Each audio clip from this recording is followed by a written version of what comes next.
ผลิตภัณฑ์เรานี่นะ จับให้มันเห็น เจ้าผลิต โอ้ยอย่ามือขึ้นทีหลัง ทั่วประเทศ จับบ่มือบังกล้องเลยอยากได้ทั้งหน้าเออ มีนะเกาหลีแล้วก็รัสเซีย โอ้หล่อบนโรงงานโรงงานผลิตไฟ เล็ก ฟ้า ก้า เล็กกาพนักงานทดแทน แล้วก็โรงงานผลิตอันนั้น การที่เขามาขาย พนักงานทดแทน เครื่องจักร พนักงาน เครื่องจักร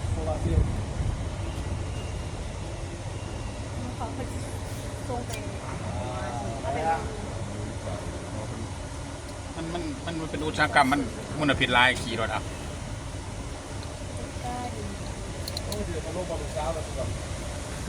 หล่อวะ อันนี้เป็นเครื่องจักรเหรอนี่นะ รุ่นมหาศาลเนาะ บริษัทส่วนบุคคล ยิงที่เป็นข่าวเพื่อนเลย ไม่ได้มีรัฐวิสาห ขยันแบบว่ามีทรัพย์แบบว่ามูลมาแต่โบแต่เมแต่รุ่นแต่อย่าง นั่นแหละเราจึงจะได้ปันนี้ เขาหลังปลาไว้ให้ เป็นคนรุ่นเก่า รุ่นม้านะสวัสดีเนาะ เออ รุ่นสืบรุ่นม้าสืบรุ่นม้านี่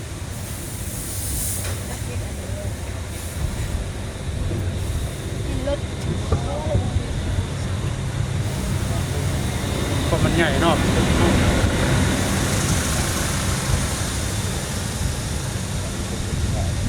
ก็ดีมีจะ 这里有多大面积啊？这个这里有576亩576 ，576亩。 576亩。 กับงู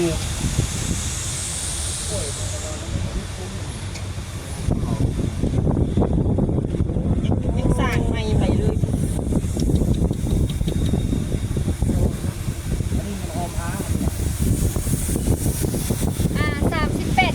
38.4 เฮกตาร์เนาะอยู่นี่เนาะขอบเขตเนื้อที่นี่นะ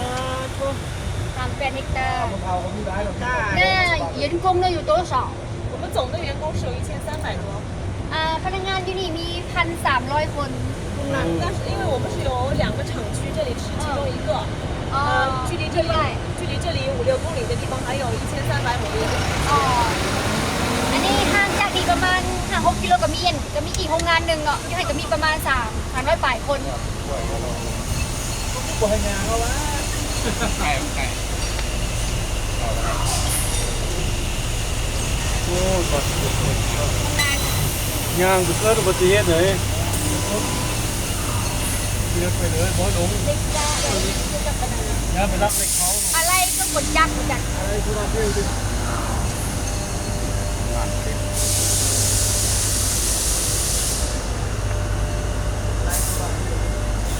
โอเคสิมาสื่อเครื่อง เครื่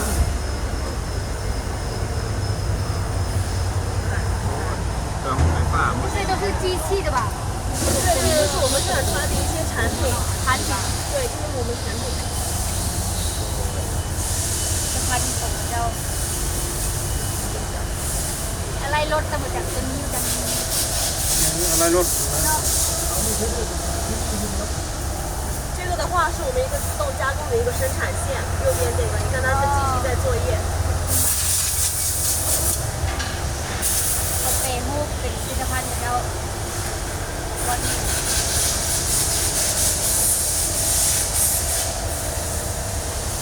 เครื่องนี้ขับเคลื่อนเบี้ยมันเองเลยสามเลยมันขึ้นมาเลยเขาพูดไม่ถูก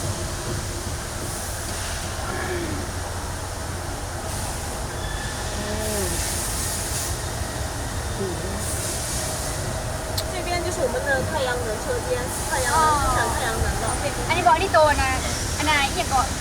อันไหนเกี่ยวกับเพื่อนทดแทนโตที่บ้านเขาว่าใส่เป็นท่อนะน้ำร้อนน้ำอุ่นเลยนะ น้ำมันอุ่น โตสูดอากาศรอดอากาศนะสูดอากาศนะหลอดเย็นอากาศนี่เป็นผลิตภัณฑ์ของอันนั้นพนักงานทดแทนอันนี้นะอันนี้มันกระถังน้ำมันเนาะตัวพนักงานน้ำอุ่นน้ำร้อนนะ ผลิตนี่มันต้องทนพ่อทางรอดแต่นี่นะ ดีมาเลยที่เขาถามมาห้องงานมันอยู่ใส่นะเนาะนี่แหละเขาพามาแล้วนี่เป็นโค้งเหรอทุกโค้งมันเนาะโค้งเราจะเห็นตัวน้ำร้อนนะ 这边就是我们的太阳能车间，太阳能生产太阳能的。这个的话是我们一个自动加工的一个生产线，右边这个，你看它的机器在作业。 นี่แหละ 这个的话是我们一个自动加工的一个生产线，右边这个。 เขาเปย์มูกเป็นผลิตภัณฑ์ของเรา ก็เดี๋ยวคอจะอ่านแบบนั้น ไปทำนึ่งบอก ไงวะ ของงาน ไงวะ พยาน กิจการไม่ของพระเจ้างานประเทศที่นี่บลูเบอรี่ เดี๋ยวผมมาเว้ย นี่จะเบิ้งไปรถขนาดนี้ไปยุ่นั้นมึงจะว่ามีทางไปมึงบอก บลูเบอรี่ บลูเบอร์รี่ ตัวดำๆนั่นเป็นอันดำ ส่วนบลูเบอร์รี่ เรื่องเก็บมือเช้า ข้าวกะเพราคน เป็นอะไรกิจการไม่ของพระเจ้านี่หาก็เริ่มเป็นปีนี้ 现在已经在陆续开花，再过1个多月、2个月就可以摘果。 เดี๋ยวนี้มันกำลังอันออกดอกเนาะอีกประมาณ2-3 เดือนจะเป็นมากแล้ว อาจารย์กิน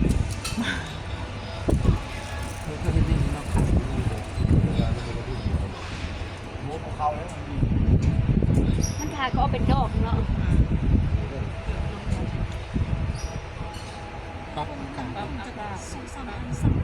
คือบ้านเรามีเงินแล้วก็เฮ็ดได้เนาะเคยดีกว่าของเรา เงินอีวีบ่ไหวหรอก รายกิจการแถวเราโอเคเลี้ยงป่าอีกได้ กรรมกรมี 1,300 คน ป่าไก่เขากินมาที่นี่มาแล้ว เราเลี้ยง เราเห็นงานมาครับว่า นี่ว่าอีก个厂是你们就是干什么？就是我们有5家分公司，在这里的话是有3家，在另外一个厂，另外2家就是我们的钢铁跟铸造，哦，另外2家公司在那边。 ที่จริงเขามีอยู่5เนาะบริษัทเนาะนี่มีขอบเขตนี่มี3อีก5-6 กิโลไปมันมี2บริษัทอันเล็กก้าในไทยจะอยู่เทียนตะปูอะไรประกอบอยู่อ๋อ是的 ไผนอกว่าอย่างยางกันทั้งหน้าบ่ลงยางได้ทั้งหน้ายางซุ่มได้มันจังคัก ข้างหลังย่างไปสักชักย่างมาก่อน นะ ย่างบ่ จะมันกว้างเป็นเท่าไหร่ละเนาะไรอันนั้นบอลปลูกบลูเบอรี่แล้วนี่ก็ได้ เมื่อเห็นต้นจะเหลือนี่มันต้นมันเนาะ เมียงอยู่ไหนเลย เคยเห็น สับเขา มาตรงนี้ เขาเก็บซื้อไว้หมด เก่า มาเฮ็ด แก่ มาเฮ็ดเล็กหมดเด้อนี่ เก็บของเก่า เก็บเอาอัน ขึ้นใหม่หมด ของเก่ามันเรา อัน ซื้อ นี้ หม มัน ด เจ้า แล้ว เก็บซื้อเนาะแบบพวกอันไหนที่แหละเครื่องที่ว่ารถล่างนี่ที่ว่าเขาเจ้าอันนั้นเนาะ เก็บซื้อมัน แล้วเขาจะเพชรยัง เอามาแปะรูปหั่นเด้ ที่ก็นี่มัน เด็กอันนี้เขา เขาเอามาตำมาย่ำมันขึ้นมันหมุน 对这些到时候会 เขาออกมาเป็นใหม่ เอาหิงบ่หืนยำ 铁皮就把它头等，让钢铁。 มันก็ย่ำมาหมดแน่นบ่เอาแล้วเอามายำมาบดขึ้น บอเขาจะมาเก็บอันแบบแยกสิ้นส่วนกันเนาะแยกสิ้นส่วนจะเอาไปเข้าโรงงานจะเป็นเล็กกาบออย่างนี้แล้วแต่ละสิ้นละส่วนไปแหละอะไรมันเหมาะกับที่อย่างเลย มาเป้แบบจะโอ้เขาเลย แพงโซลาเซลล์เก่าก็ยังเชื่อ เข้าบริษัทมีคืนแล้วเขาก็มาดีเซ็ตคืน มันหมดอายุ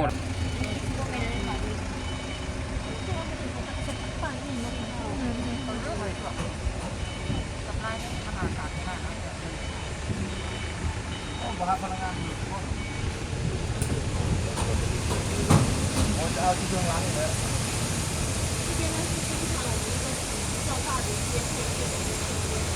เคยเก็บเหรอเคยเก็บอ๋อเป็นอุปกรณ์เครื่องจักรใหญ่จะบอก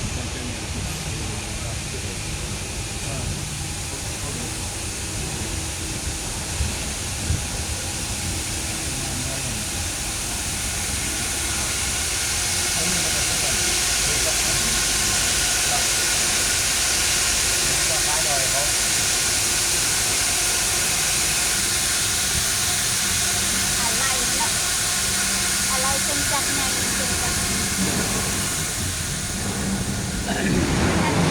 เป็นชื่อมาที่อันนี้นะส่วนมาให้อัดแน่นที่เราจะเข้าห้องงานนะ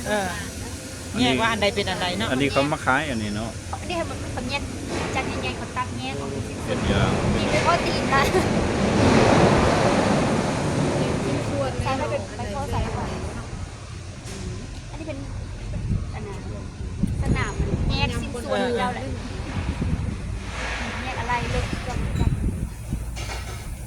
วันนี้เราให้เดี๋ยวเขาเลยงานเลยคืนอ่ะ อาชีพรถนี่ครับอันนั้นเก็บซื้อรถจากเก่าเลย พูดอ่ะ ครับซื้อหมด ได้รู้จักเราก็มีรถใหญ่ก็มี มันมาแยกชิ้นส่วนแล้วก็ เอากิน อัดแน่นเข้ามือ ความมันเนาะก็ขนาดนี้ดีกว่าดอกละดอก แกมาส่ง แตงคีบ้านเฮานะ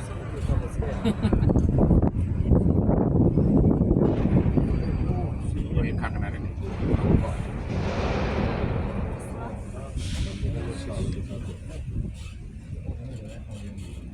คอยทหารเก่าเลยโอ้คนเฮ็ดน้ำผู้ของเฮ็ดอันนี้เลย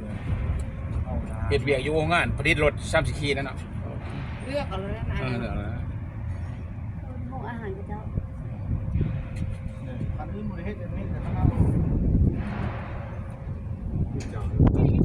ชื่อที่ฟังมาอยู่มา สวยก็ ข้างหลัง ส จะ วย เป็นโมพัดกับเจ้า นี่บอก วงทหาร ปืนสมัยนั้น เออ ตายฮู้ตัวนี้ แล้วก็เป็นลูกของนายพลเก่า จักเบ็ดบ่ยนต์อยู่ทางหน้า อยู่นู้นโดนเดือดเดียว อันน่ะอีลูกก็ สมัยสงครามเราเก็บมาไว้นี่หมดแน่ 是的，董事长他是个港的军 อัน 人， นี้เป็นจรวดอันนี้นะ 之后他就发一 บ้า 些 แล้ว ร นะ ถตั้งนำจรวด 然后在我们公司里面创办了一个我们的 นี่ 爱 คื 国 อ 主 ปืน 义 อัต 的 จรอัน 基 นี้ 地，所以都是用来给大家参观，用来起到一个教育作14用。มม 但这些东西都是真的， เจนเดอร์对对 对，都 อ๋อ 是这样 นี่ 子 คื 淘 อ 汰下 คือ 来 อัต 的。 จร อันนี้มาซีเนาะอันเท่าแก่ของ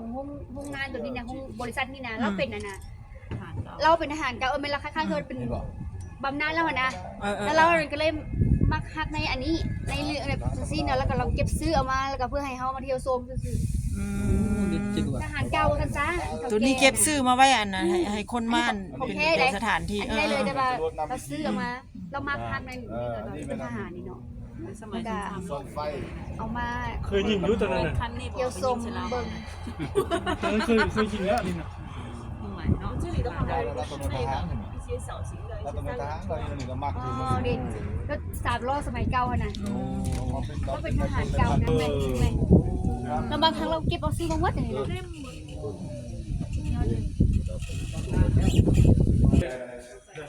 ไอ้หุ้มใจเด้อขึ้นได้คือสิสร้างมาบ่ได้บ่ได้อ๋อเป็นว่ามีทาง ได้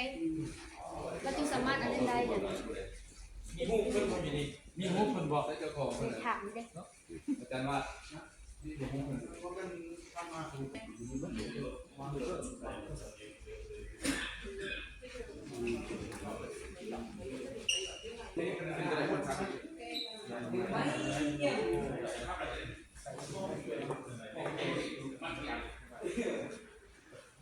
มี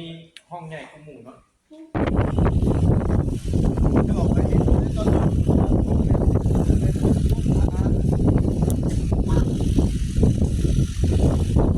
เ